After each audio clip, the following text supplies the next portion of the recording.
Hello students, good morning. अपन बात कर रहे थे वॉइस की। वॉइस के अपन ने प्रेजेंट के टेंस में कंप्लीट पढ़ा। प्रेजेंट की indefinite, continuous, perfect and perfect continuous के बारे में अपने डिटेल्स में वॉइस को एक्टिव टू पैसिव चेंज करना सीखा, जिसको अपन ने नाम दिया था पार्ट 1। अगर आपने वो वीडियो नहीं देखा है तो यहाँ पे क्लिक करके आप वो वीडियो देख सकते हो। आज अपन बात करते हैं वॉइस की पार्ट सेकंड की। तो इससे पहले अपन ने पढ़ी थी टेंस। अगर टेंस आपने अच्छे से सीख लिए तो टेंस में मैंने बताया था, अगर आपको प्रेजेंट टेंस आ रहा है, आपको प्रेजेंट आ रहा है, तो आपको पास्ट में केवल और केवल उनकी हेल्पिंग वर्ब किस तरीके से चेंज होगी, केवल इतना ही ध्यान रखना है, यही बताया था। और आपको पास्ट टेंस भी आने लग गया था। ठीक इसी तरीके से अगर आपको प्रेजेंट, इंडेफिनिट टेंस के एक्टिव से पैसिव आते हैं तो आप पास्ट के भी आसानी से इजीली बना सकते हो। कैसे बात करते हैं यहाँ पे, क्योंकि ये क्या है इनका स्ट्रक्चर में क्या फेरबदल हो रहा है। सबसे पहले अपन ने एफर्मेटिव का जो एक्टिव है या जो टेंसेज है, सेंटेंस है, उसका जो स्ट्रक्चर था उसमें देखा था सब्जेक्ट प्लस मेन वर्ब की सेकंड फॉर्म प्लस ऑब्जेक्ट। तो अपन ने इसका प्रेजेंट इंडेफिनिट की टेंस के जो पैसिव वॉइस है वो कैसे बनाया था, object plus is am are plus main verb की third form plus by plus subject, ये बनाया था। अब इन दोनों की कंपेयर करते हैं तो क्या है, ऑब्जेक्ट इजमार वाजवर मेन वर्ब की थर्ड फॉर्म मेन वर्ब की third form by plus subject. यानी ये चेंजेस केवल और केवल क्या हो रहा है, इजमार की जगह वाजवर आ रहा है। जो प्रेजेंट टेंस है उसमें उसका कंटिन्यूअस आ गया, और पास्ट है, पास्ट में उसके कंटिन्यूअस की हेल्पिंग वर्ब आ गई, और कोई चेंज नहीं है। यानी कि आपको अगर प्रेजेंट टेंस कंप्लीट आ रहा है तो पास्ट टेंस भी कंप्लीट ही आ रहा है। अब अपन बात करते हैं इनके नेक्स्ट की नेगेटिव में क्या होता है, हेल्पिंग वर्ब आती है did, subject plus did plus not main verb की फर्स्ट फॉर्म प्लस ऑब्जेक्ट। और जबकि इसमें क्या है, इसमें वाज वर्ब ही रहेगी। वाज और वर्ब के बारे में आपको मैंने बताया था। वाज किसके साथ में आता है, वाज सिंगुलर एंड आई के साथ में पुरवर, अन्य सभी के साथ में वर आता है। तो object was verb plus not main verb की third form by plus subject. Main verb की थर्ड फॉर्म क्या बताती है कि जो हमारा सेंटेंस है वो कौन सा है, पैसिव है, क्योंकि वाज वर्ब के साथ में क्या आता है, अगर ये पैसिव नहीं होता तो वाज वर्ब के साथ में वर्ब की फर्स्ट फॉर्म प्लस आईएनजी होती, और वाज वर्ब के साथ में जब अपन मेन वर्ब की थर्ड फॉर्म देखते हैं तो वो क्या हो गया, पैसिव हो गया, पैसिव वॉइस हो गया। इसी तरीके से interrogative did plus subject main verb की फर्स्ट फॉर्म प्लस ऑब्जेक्ट, क्योंकि क्या है, इंट्रोगेटिव है तो हेल्पिंग वर्ब से शुरू होता है, तो पैसिव भी क्या होगा, हेल्पिंग वर्ब से शुरू होगा। सब्जेक्ट की जगह object, main verb first form की जगह मेन वर्ब की third form by plus subject object की जगह। अब अपन इनके कुछ एग्जांपल्स लेते हैं। इंडिया वॉन द मैच, तो क्या आता है सबसे पहले, ऑब्जेक्ट द मैच, इसके बाद में क्या आएगा, स्ट्रक्चर पे चलते हैं, the match was won by India,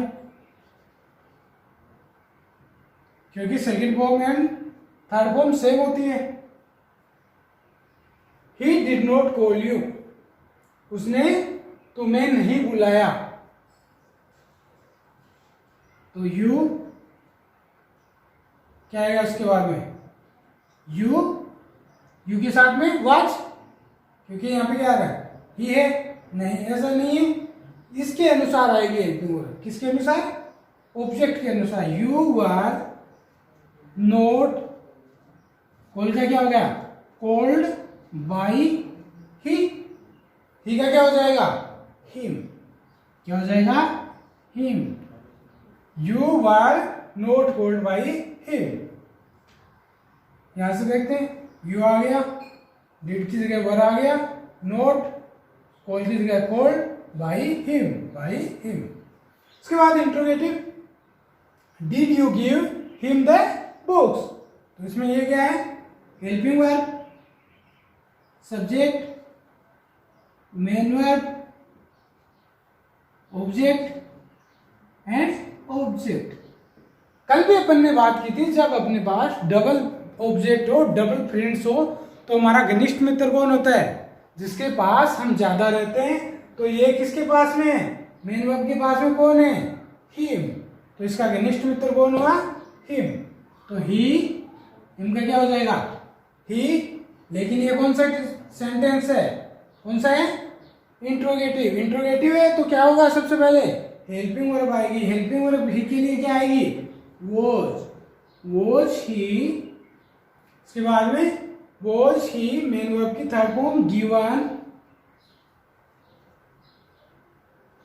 given by plus subject. By plus subject से पहले क्या करेंगे अपन? सेकंड ऑब्जेक्ट लिखेंगे, द बुक बाई यू, क्योंकि यू चेंज नहीं होता है, यू का यू रहता है। तो was he given the book by you, तुम्हें उसके द्वारा तुम्हें उसके द्वारा बुक्स दी गई। तो double interrogative, where did Ramesh pluck the flower. Ramesh फूल कहां तोड़ता है? था। तो क्या होगा इसका? सबसे पहले WH ऐसा कैसा, वेयर, डिड का क्या हो जाएगा? Was the flower plucked by Ramesh. क्योंकि अगर कहीं पे द लिखा हुआ होता है तो ही अपन को द लिखना होता है, अपन एक्स्ट्रा नहीं लगा सकते। जैसे यहाँ पे द मैच आया था अपने पास, तो अपन मैच नहीं लिख सकते, द मैच अपन को लिखना पड़ेगा। अगर यहाँ पे ये होता कि इंडिया वोन मैच, तो अपन को क्या होता? मैच से ही शुरू करना पड़ता। अगर द मैच लिखा हुआ है तभी द मैच लिखेंगे। ना ही तो अपन कुछ जोड़ सकते हैं, ना ही कुछ आर्टिकल हटा सकते हैं। इस तरीके से अपन क्या कर सकते हैं? वो इसका पास्ट इंडेफिनिट टेंस कर सकते हैं। बिल्कुल इजी रहा, क्योंकि अपन ने क्या पढ़ लिया था? प्रेजेंट पढ़ लिया था और वो अपन को आने लग गया था। इसी तरीके से अपन कंटिन्यूअस परफेक्ट भी पढ़ लेते हैं। और परफेक्ट कंटिन्यूअस क्यों नहीं पढ़ा? क्योंकि उसका होता ही नहीं है, इसलिए अपन ने परफेक्ट कंटिन्यूअस नहीं पढ़ा। आपने विचार किया होगा, सर तो डायरेक्ट पास्ट इंडेफिनिट में आ गए, परफेक्ट कंटिन्यूअस तो पढ़ा या नहीं? क्योंकि परफेक्ट कंटिन्यूअस का होता ही नहीं है, ओनली कंटिन्यूअस और परफेक्ट का अलग अलग होता है। तो बात करते हैं पास्ट कंटिन्यूअस टेंस के, एक्टिव टू पासिव। लेकिन उससे पहले याद करते हैं present continuous tense. Present continuous tense को याद करते हैं। उसमें अपना एक्टिव वॉइस का जो स्ट्रक्चर था, क्या था? Subject plus is and are plus verb की first form plus ING plus object. अब यहां से इसको देखते हैं, इसमें क्या चेंज था? यानी कि प्रेजेंट से पास्ट में अपन गए तो सब्जेक्ट की जगह सब्जेक्ट आ रहा है, वाजवर की जगह इजमार की जगह वाजवर आ रहा है, और मेन वर्ब की first form plus ING plus object same ऐसा वैसा है। तो इसका अपन ने पैसिव बनाया, तो क्या किया था? पैसिव में ऑब्जेक्ट लिया, इजमार को जगह इजमार ही रखा, अपन ने रखा था इजमार की जगह इजमार। लेकिन पैसिव में बनाते समय कंटिन्यूअस है ये दिखाने के लिए क्या काम में ले रहे थे? बीइंग काम में ले रहे थे। और मेन वर्ब की third form plus by plus object subject, by plus subject, ये काम में लिया था अपन ने। तो इसमें क्या देखा? मैच करवाते हैं, ऑब्जेक्ट की जगह ऑब्जेक्ट, इजमार की जगह वाजवर, बीइंग मेन वर्ब की third form, by plus subject. यानी कि कोई कुछ चेंज नहीं हो रहा है। अगर आपको प्रेजेंट आ रहा है तो पास्ट आप सीख चुके हो, पास्ट आप सीख चुके हो। अब फिर भी आप सोच रहे हो कि मैंने नहीं सीखा है, तो आपकी गलती है, आपको प्रेजेंट नहीं आता है अभी तक। क्योंकि अपन ने क्या किया है, केवल इजमार की जगह वाज वर किया है। चाहे अपन अफर्मेटिव की बात कर ले, चाहे नेगेटिव की बात कर ले, चाहे इंट्रोगेटिव की बात कर ले। आप चाहे तो अपना स्ट्रक्चर चेक कर सकते हो पीछे जाके, लास्ट वाले जो पार्ट फर्स्ट था अपना वीडियो, उसके अंदर आप प्रेजेंट में जाओगे तो सेम ऐसा का ऐसा मिलेगा, बस वाज वर की जगह इजमार मिलेगा। वो सेम एग्जांपल्स भी अपन कर सकते हैं। ओके, तो अब अपन करते हैं एग्जांपल्स। ये आपको स्ट्रक्चर समझ में आ गई होगी। तो एग्जांपल फर्स्ट है, Ravi was teaching English. Ravi क्या कर रहा है, इंग्लिश पढ़ा रहा है। तो क्या पढ़ा रहा है रवि, इंग्लिश। इंग्लिश क्या आएगा, वाज आएगा। वर भी आ सकता था अगर यहाँ पे प्लूरल होता। रवि वाज क्या आएगा यहाँ पे, इसकी सबसे पहले बीइंग, क्योंकि कंटिन्यूअस है। Being teached, taught, being taught by Ravi. क्योंकि टीचिंग की क्या होती है थर्ड फॉर्म, टॉट। टीच की टॉट होती है, तो टॉट होगी टॉट बाय रवि। ऐसे you are not driving a car, तुम कार नहीं चला रहे थे। तो ए कार, यहाँ पे वर आ रहा है लेकिन ए कार है, तो ए कार के लिए क्या आएगा, a car was being not being आएगा ना, चेक कर लो एक बार ऊपर। Not being, a car was not being driven by you, driven by you. एक कार लिख लिया, वर की जगह वाज आ गया, नोट एक कैसा कंटिन्यूटी के लिए बीइंग आ गया, और ड्राइव की थर्ड फॉर्म होगी ड्रिवन, और बाई यू। इस तरीके से अपन ने सेंटेंस को चेंज कर लिया इजी वे में। Were you cooking the food, क्या तुम भोजन पका रहे हो। तो द फूड आएगा सबसे पहले, तो द फूड,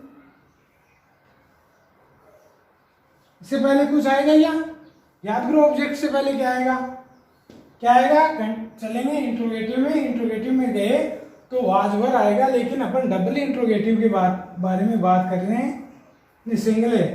तो डबल इंट्रोगेटिव के लिए क्या आएगा, सिंगुलर है, तो was the food being cooked bye you, क्योंकि यू चेंज नहीं होता है। ये है डबल इंट्रोगेटिव। तो वाई की जगह वाई, वाज की जगह वॉज, बीइंग,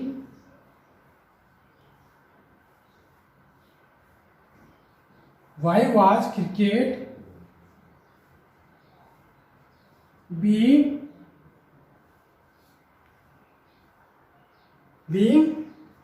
लेगा क्या हो जाएगा, प्लेड बाई मनोज।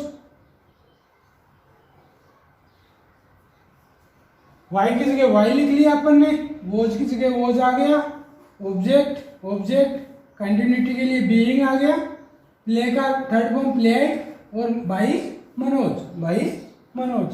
इस तरीके से अपन ने पास्ट कंटिन्यूअस भी कंप्लीट कर लिया। अगर आपको प्रेजेंट कंटिन्यूअस आ रहा है तो कोई आपको दिक्कत आई नहीं आई, क्योंकि अपन ने क्या किया, केवल इजमार की जगह वाज वर रखा है। इसके अलावा कंप्लीट सेंटेंस में या कंप्लीट टेंस में कोई कुछ चेंज नहीं किया है। तो एक बार फिर बोल रहा हूं, अगर आपने अभी तक पार्ट फर्स्ट अच्छे से नहीं समझा है तो पार्ट फर्स्ट को जरूर समझे, जिससे आपको पार्ट सेकंड में समझने में कोई कठिनाई या कोई प्रॉब्लम्स ना आए। कंटिन्यूस पढ़ लिया अपन ने।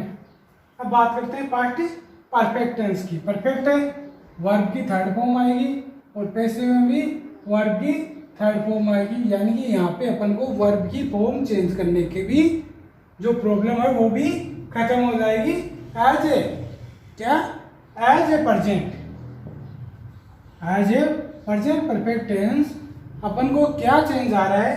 प्रेजेंट परफेक्ट में अपनी हेल्पिंग वर्ब हो रही थी हैज और हैव, और पास्ट परफेक्ट में क्या हो रही थी हैड, ये एक्टिव की थी।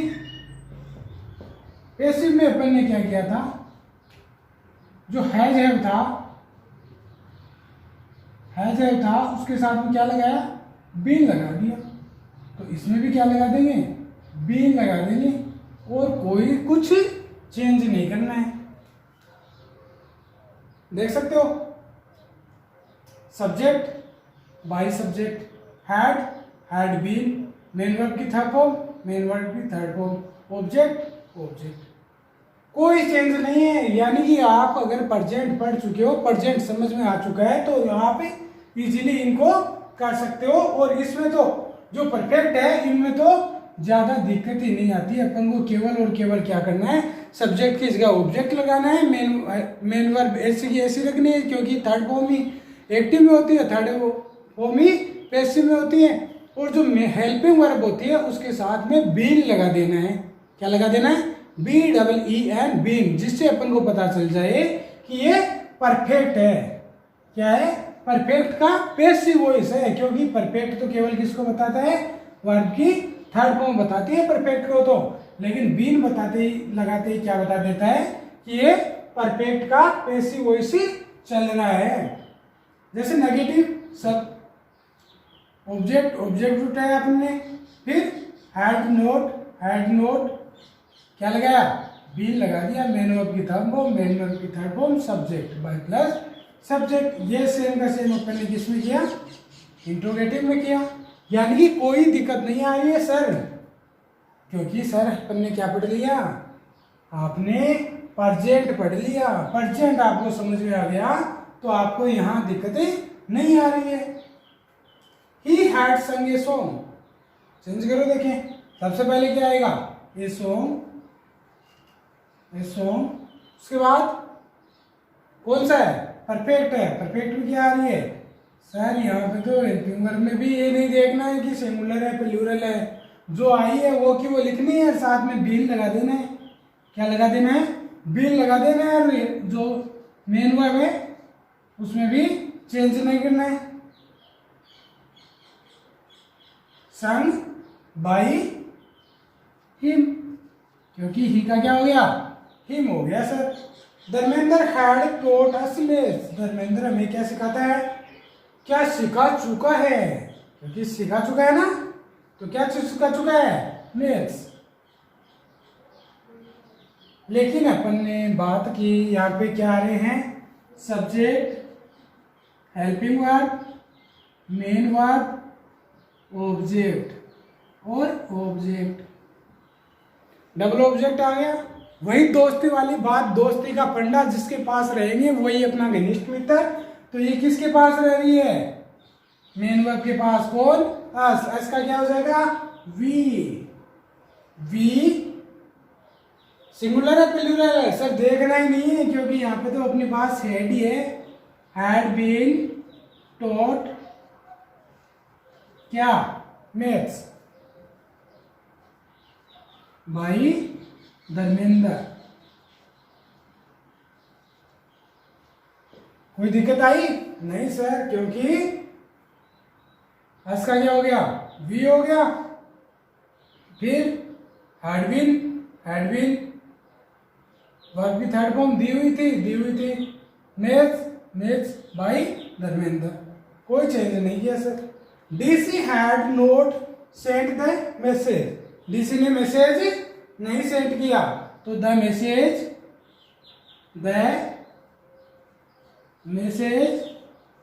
हैड नोट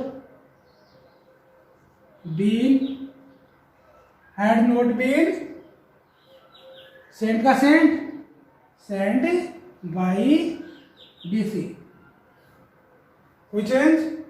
नो सर, जितना ऊपर दिया है उतना का उतना लिखना है, केवल और केवल एक तो बाई एक्स्ट्रा आ रहा है, एक बीन एक्स्ट्रा आ रहा है बस। और ना कोई हेल्पिंग वर्ब चेंज करनी है, ना कोई अपन को वाक्य की फॉर्म चेंज करनी है। एक अपना interrogative, had Chintu built the house, तो द हाउस आएगा या हेल्पिंग वर्ब आएगी? हेल्पिंग वर्ब आएगी sir. Had the house been built by the Chintu।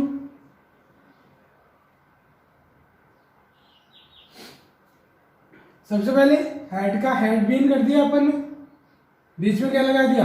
Object लगा दिया द हाउस। उसके बाद में बिल्ट वर्ब की थर्ड फॉर्म और बाय द चिंटू।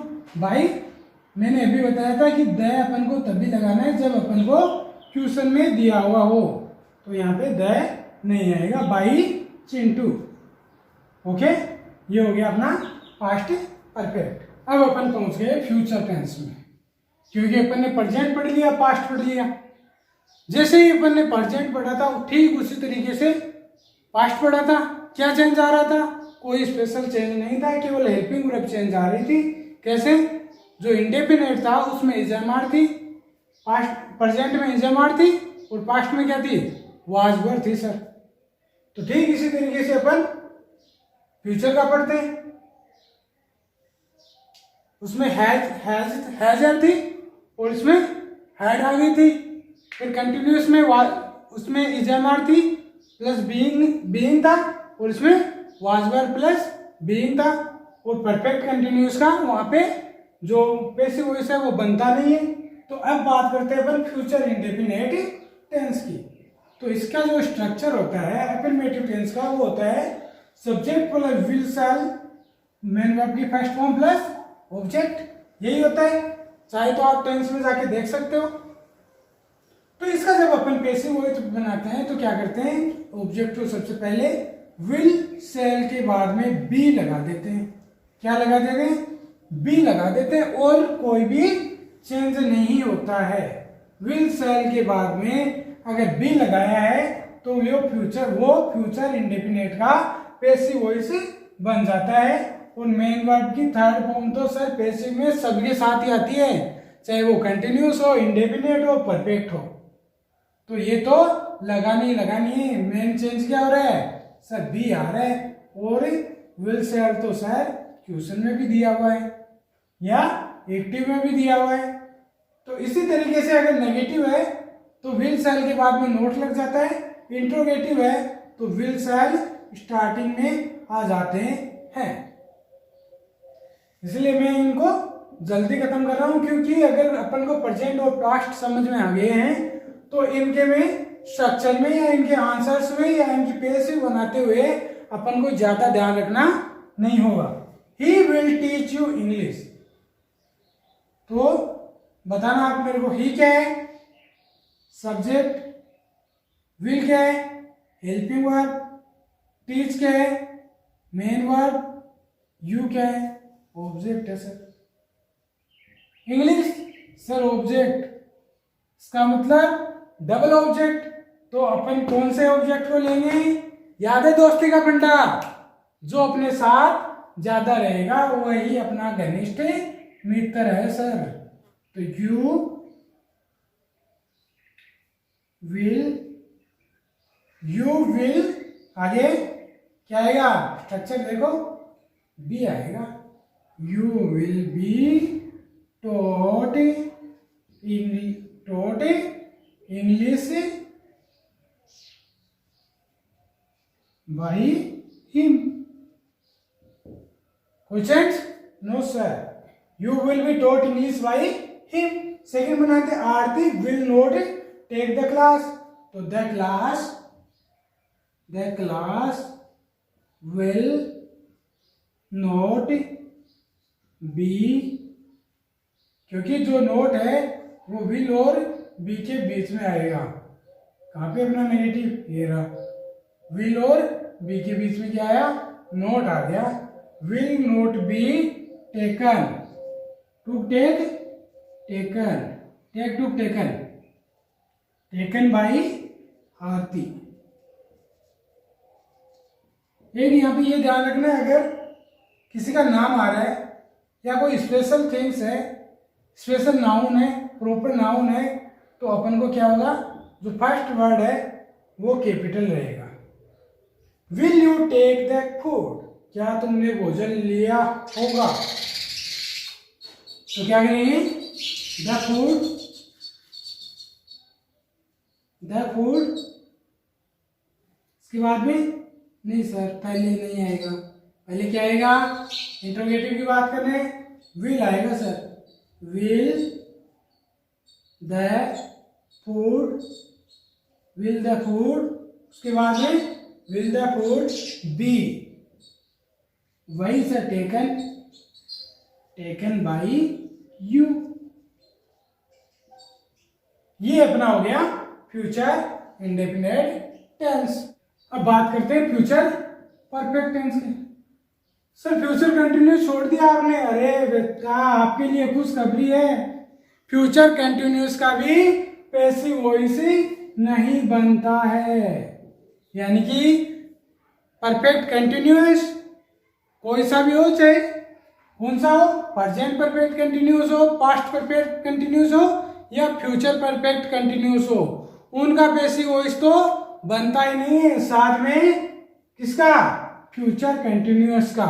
इस तरीके से 4 टेंसेस तो अपने पैसिव वॉइस में आउट ही हो जाते हैं। पैसिव वॉइस आया था तब तो जोश जोश में आया था, लेकिन जैसे ही उसने अपने फॉर्मूले लगाने शुरू किए तो वो कहाँ फेल हो रहा था, कंटिन्यूअस में, परफेक्ट कंटिन्यूअस में और फ्यूचर के कंटिन्यूअस में वो फेल हो गया। इस तरीके से टोटल 4 टाइप्स के सेंटेंस में वो फेल हो गया था। तो अपन डायरेक्ट बढ़ते फ्यूचर परफेक्ट टेंस और इसी के साथ अपना कंप्लीट हो जाएगा फ्यूचर का पार्ट। ओनली 2 टाइप के सेंटेंस पढ़ते ही फ्यूचर का पार्ट कंप्लीट।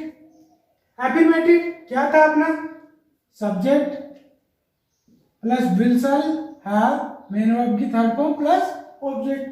परफेक्ट है तो क्या आएगा, मेन वर्ब की थर्ड फॉर्म, पैसिव वॉइस में क्या आती है, मेन वर्ब की थर्ड फॉर्म, यानी कि वर्ब की थर्ड फॉर्म चेंज नहीं करनी है।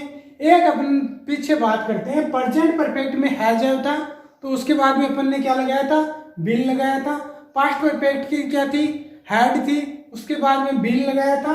और फ्यूचर परफेक्ट की क्या है, शैल है, विल हैव है, तो इसके बाद में भी अपन क्या लगा देंगे, बिल लगा देंगे। यानी कि आपको प्रेजेंट आ रहा है, पास्ट आ रहा है, तो फ्यूचर में आप चाहे फ्यूचर इंडेफिनिट की बात हो या फ्यूचर परफेक्ट की बात हो, आपको इजीली आता है। कैसे, ऐसे object object will shall have been add कर दिया, जो क्या है अपने पास पैसिव बता रहा है कि सर ये पैसिव है, मेन वर्ब की थर्ड फॉर्म इसमें भी थी, इसमें भी थी, सब्जेक्ट इसमें भी है, इसमें भी है, बाई तो सर पैसिव में लगता ही है। इसी तरीके से नेगेटिव में चले, ऑब्जेक्ट विल शैल है, नोट है और विल शैल के बीच में क्या आता है, नोट आता है, बीन मेन वर्ब की third form by plus subject. और जो इंट्रोगेटिव होता है उसमें विल शैल स्टार्टिंग में आ जाते हैं, बस और कोई चेंज है नहीं। तो करते हैं examples. We shall have accepted the offer, तो द ऑफर क्या आएगा, द ऑफर, इसके बाद में the offer will, the offer will have, the offer will have been, the offer will have been accepted by us।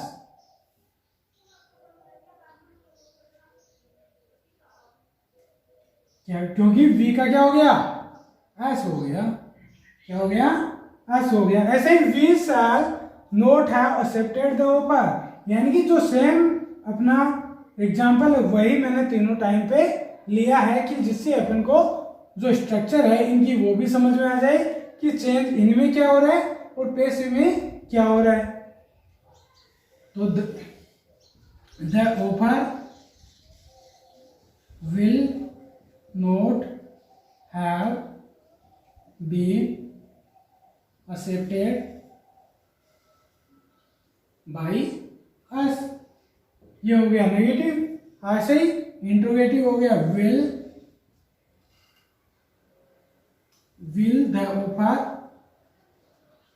the offer have been accepted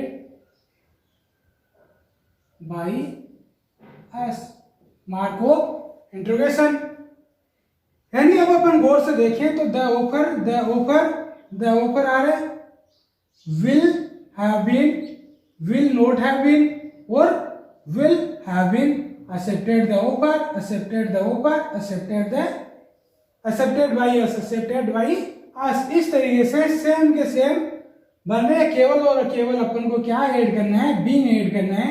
इसके अलावा कोई कुछ चेंज नहीं हो रहा है, क्योंकि मेन वर्ब की थर्ड फॉर्म इसमें भी आई थी, एक्टिव में भी है, पैसिव में भी है, will have, shall have active में भी है, पैसिव में भी है। इस तरीके से अपना फ्यूचर तक का पार्ट कंप्लीट हो गया। अब अपन बात करेंगे कुछ स्पेशल केसेस की, जो एग्जाम की या जो कंपटीशन लेवल है उसकी वजह से इंपॉर्टेंट पार्ट्स हैं। मैंने बात की कि अपन ने वॉइस कंप्लीट कर लिए, वो भी किस तरीके के, प्रेजेंट, पास्ट एंड फ्यूचर के। लेकिन इनके अलावा प्रेजेंट, पास्ट, फ्यूचर के जो वॉइस थे वो अपन से एग्जाम में नहीं पूछे जाते हैं, या बहुत ही कम पूछे जाते हैं, या क्लास 8 तक ही वो पूछे जाते हैं। आगे बात करते हैं passive voice of imperative sentence, यानी कि ऐसे सेंटेंस जिसमें ऑर्डर हो, रिक्वेस्ट हो, एडवाइस हो। इस तरीके के सेंटेंस इनको अपन बोलते हैं इंपेरेटिव या आज्ञा सूचक सेंटेंस। उनका अपन पैसिव वॉइस बना रहे हैं, तो ऑर्डर वाले सेंटेंस है उसका पैसिव वॉइस बनेगा let plus object plus be plus main verb की थर्ड फॉर्म। तो यहाँ पे सर बी आ रहा है, इसके अलावा कोई हेल्पिंग वर्ब नहीं आ रही। तो क्योंकि बी क्या है, खुद हेल्पिंग वर्ब है, क्योंकि बी की ही फॉर्म होती है इज, एम, आर, ये भी बी की फॉर्म है, और वाज वर ये भी बी की फॉर्म है, और जो हैज है होता है वो भी बी की फॉर्म होती है। इसलिए हमेशा इज, एम, आर जो है हेल्पिंग वर्ब की जगह बी भी यूज किया जाता है। जैसे सेट द डोर, तो कैसे बनेगा, let the door be shut, let be the door shut. Throw the ball, तो let the ball be thrown. इसके बाद एडवाइस या सजेशन वाले, जिसमें एडवाइस दी होती है उसको अपन लिखते हैं यू आर एडवाइज टू, क्योंकि जैसे अपन को पता लग जाता है कि यह काम मत करो, यानी कि वो अपन को कुछ रिक्वेस्ट कर रहा है। यू आर ऑर्डर टू, अगर जोर से वो यह काम मत करो तो वो हो गया ऑर्डर। या किसी को बोलने के लिए बोलता है कि प्रियंका को बोलो कि वह ऐसा ना करे, you are asked to plus main verb की फर्स्ट फॉर्म प्लस ऑब्जेक्ट। लेकिन सर अपन तो पैसिव वॉइस में पढ़ रहे हैं कि हमेशा मेन वर्ब की थर्ड फॉर्म आएगी। अरे थर्ड फॉर्म अपन ने कहाँ काम में ले ली, पहले ही लगा दी है, तो आगे मेन वर्ब की फर्स्ट फॉर्म प्लस ऑब्जेक्ट आएगा। तो अब अपन एक और होता है जो अपने यूनिवर्सल होते हैं कि माता पिता का कहना मानो, बड़ों का आदर करो, टीचर्स का सम्मान करो, ये होते हैं अपने ऑब्लिगेशन वाले, यूनिवर्सल वाले। तो माइंड योर ओन बिजनेस, तो इनका क्या करते हैं, जो अपने यूनिवर्सल वाले होते हैं उनमें करते हैं object plus should be plus main verb की थर्ड फॉर्म। अभी करते हैं इसका। सबसे पहले है माइंड योर ओन बिजनेस, यानी कि अपने बिजनेस से काम रखो। ये एडवाइस भी हो सकती है या ये ऑर्डर भी हो सकता है। तो इनको इन दोनों के साथ में अपन बना सकते हैं, तीनों के साथ में भी बना सकते हैं। तो होगा you are request advice to, same ऐसा वैसा जैसा लिखा हुआ है, mind your own business, mind your own business.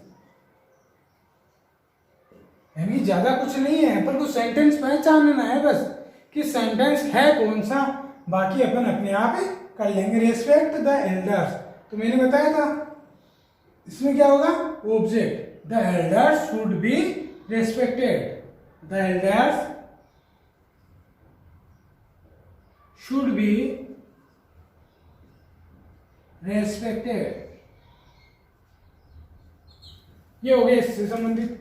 Request वाले, यानी कि किसी से अपन रिक्वेस्ट करते हैं, ज्यादातर में क्या होता है, प्लीज आता है सबसे पहले, लेकिन मैंने प्लीज यहां से हटा दिया है। लेकिन 50% टाइम क्या है, जो एग्जामिनर होता है वो प्लीज नहीं लगाता है मेरी तरह, क्योंकि वो ज्यादा दिमाग लगाता है अपना कि बच्चों को कंफ्यूज कैसे किया जाए।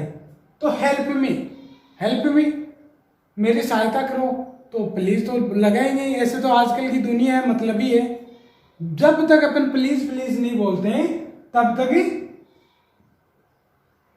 अगला अपनी हेल्प नहीं करेगा। जैसे श्रेया है, हमेशा कहेगा सर प्लीज सर प्लीज, तो वो क्या है, उसपे उसको जिसको वो बोलते हैं उसको तरस आ जाता है, तो वो क्या करते हैं, यू आर रिक्वेस्टेड। यानी प्लीज वाले सेंटेंस में क्या आता है, यू आर रिक्वेस्टेड टू आता है, और आगे का सेम ऐसा वैसा। तो you are requested to help me. कोई कुछ चेंज नहीं करना है, अभी इधर भी मैंने बताया था कि चेंज कुछ नहीं करना है, ऐसे हमेशा का ऐसा लिखना है। ऐसे ही you are requested to open the window.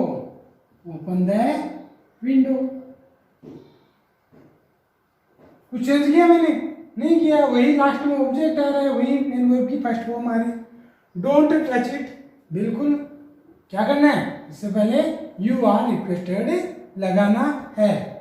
तो you are requested to don't touch it. हो गया, ये हो गए अपने इंपेरेटिव सेंटेंस। इसमें अपन ने एक मेन बात देखी कि इंपेरेटिव सेंटेंस में ऑर्डर है तो ऑर्डर लगा देंगे, रिक्वेस्ट है तो रिक्वेस्ट लगा देंगे, एडवाइस है तो एडवाइस लगा देंगे, और उसके बाद में टू लगाएंगे। क्या लगाएंगे? टू लगाएंगे, और मेन वर्ब की फर्स्ट फॉर्म प्लस ऑब्जेक्ट ही रहेगा। और रिक्वेस्ट है तो इसके बाद में ईडी, यानी कि ये थर्ड फॉर्म इनकी बनेगी। ये हो गया अपना इंपेरेटिव सेंटेंस। अपन स्पेशल केसेस पढ़ रहे थे वो पैसिव वॉइस में, तो नेक्स्ट स्पेशल केस है पैसिव वॉइस विथ मॉडल्स। यह अपन ने पढ़ा था फ्यूचर इंडेफिनिट पढ़ा था। उसके अंदर क्या था, विल शैल हेल्पिंग वर्ब थी, और उसके बाद में अपन ने क्या लगा दिया था, बी लगा दिया था, जब अपन ने उसको पैसिव में चेंज किया था, और वर्ब की थर्ड फॉर्म। तो ठीक इसी तरीके से, क्योंकि विल और शैल क्या है अपनी एक तरीके से मॉडल्स है, तो अगर अपन को फ्यूचर इंडेफिनिट के चेंज करने आते हैं एक्टिव टू पैसिव, तो अपन मॉडल्स के सेम इसी वे में चेंज कर सकते हैं। जैसे ऑब्जेक्ट, इसमें क्या किया था अपन ने, ऑब्जेक्ट को लिया था सबसे पहले, उसके बाद विल शैल, और उसके बाद में बी मेन वर्ब की third form by plus subject, ये किया था। तो यही करना है अपन को। इसी तरीके से नेगेटिव में object modal not be main verb की third form by plus subject. इसी तरीके से इंटरोगेटिव में modal object plus be main verb की third form by plus subject. इसको मॉडल कोई भी हो सकता है, विल शैल को भी अपन मॉडल ले सकते हैं। इसके अलावा कुड, शुड, ये सारे क्या है, मॉडल्स है। I can, have to, must, ये क्या हो गए, model. I can answer the question, मुझे क्वेश्चंस का आंसर देना चाहिए। तो द क्वेश्चन, सबसे पहले द क्वेश्चंस, उसके बाद में द क्वेश्चंस मॉडल, मॉडल क्या है, can be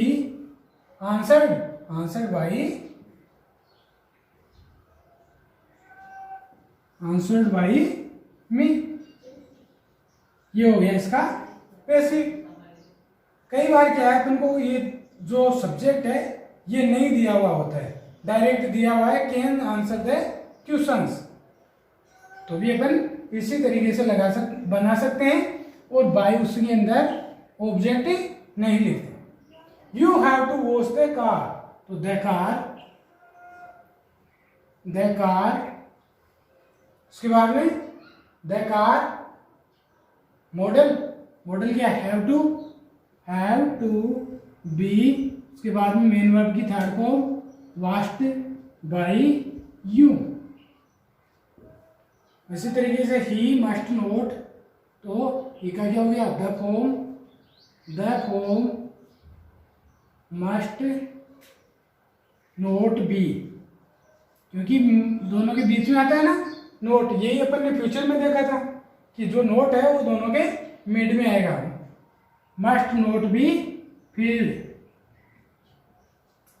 by him. Could Ramesh lock the door, interrogative है, तो कुड का क्या हो गया, कुड रमेश की जगह क्या आएगा, द डोर आएगा, क्योंकि ऑब्जेक्ट आएगा ना। Could the door B locked by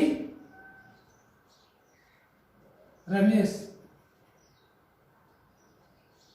यानी कि ये ज्यादा हार्ड नहीं है, जो अपन ये स्पेशल केस ही है। अगर हमने एक बार इनको अपनी नजरों से निकाल लिया तो इनमें अपन कभी अटकने वाले नहीं है, लेकिन जब तक अपन ने ये नहीं देखे हैं तब तक अपने लिए क्या बहुत हार्ड रहेंगे। अगर एक बार भी इनको अपन ने देख लिया तो अपन को इनका मेथड आ जाएगा, समझ में आ जाएंगे, ये बहुत इजी होते हैं वैसे।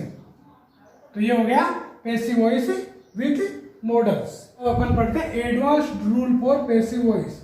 यानी पैसिव वॉइस में कुछ एडवांस है, जो अपने पीछे के रूल्स थे उन्हीं में कुछ फेरबदल करके इनको एडवांस बना दिए गए हैं। यानी कि अपन उस तरीके से करते हैं तब भी सही है, और इसमें इस तरीके के कुछ फेरबदल करते हैं तब भी अपने सेंटेंस सही है। जैसे प्रीपोजिशनल फ्रेज नेवर चेंज, जैसे प्रीपोजिशनल फ्रेज होते हैं, यानी कि दो प्रीपोजिशन या जो मीनिंग है उसके जस्ट बाद में, जैसे लुक्ड फॉर, ये प्रीपोजिशनल फ्रेज होगी, लिसन टू, इस तरीके के जो सेंटेंस है इनमें ये दोनों साथ रहती है और चेंज नहीं होती। एक है no need to write subject, और कई बार अपन को सब्जेक्ट लिखने की भी जरूरत ही नहीं होती। कब, जैसे स्टार्टिंग में सब्जेक्ट की जगह समवन दिया हो, दे दिया हुआ हो, वी दिया हुआ हो, या प्रोफेशन दिया हुआ हो, फिक्स प्रोफेशन की ये उसका काम है, अपन को पता हो जाता है। जैसे they looked for the baby, past का है तो द बेबी, पास्ट में क्या हो जाता है, the baby was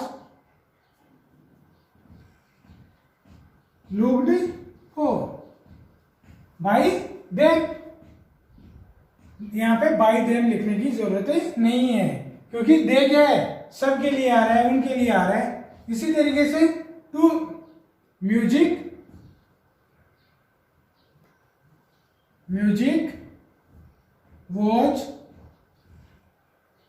was listen to, इतना करना रहेगा इसमें। देखो मैंने अभी बोला है profession, the police arrested the thief, police ने चोर को पकड़ लिया। मास्टर तो पकड़ नहीं सकता, यानी यहाँ पे फिर फिक्स प्रोफेशन है, तो लिख सकते हैं the thief was arrested by police. लेकिन यहाँ पे police by police by the police लिखने की जरूरत भी नहीं है, क्योंकि अपन को पता है कि चोर को कौन पकड़ के लेके जाएगा, पुलिस ही पकड़ के लेके जाएगी। कोई इंजीनियर, कोई टीचर, कोई हेडमास्टर तो आएगा नहीं। इसी तरीके से मैंने समवन का एग्जांपल दिया, the watch watch stolen, the watch watch stolen, घड़ी चुराई गई। किसके द्वारा? उनके द्वारा, लेकिन फिक्स नहीं है कौन थे वो लोग। तो ये हो गया। इस तरीके से अपने होते हैं पैसिव वॉइस कंप्लीट। अगर कहीं पे भी आपको कुछ भी प्रॉब्लम्स हो तो आप हमें पूछ सकते हो। हमारा वीडियो देखने के लिए बहुत बहुत धन्यवाद। आपको हमारे और भी वीडियोस देखने हैं तो आप सामने दिए गए लिंक्स पे क्लिक करके हमारे वीडियोज देख सकते हो, और हमारे साथ बने रहने के लिए सब्सक्राइब कीजिए और बेल आइकन को अपडेट्स के लिए दबाना ना भूलें। Thank you.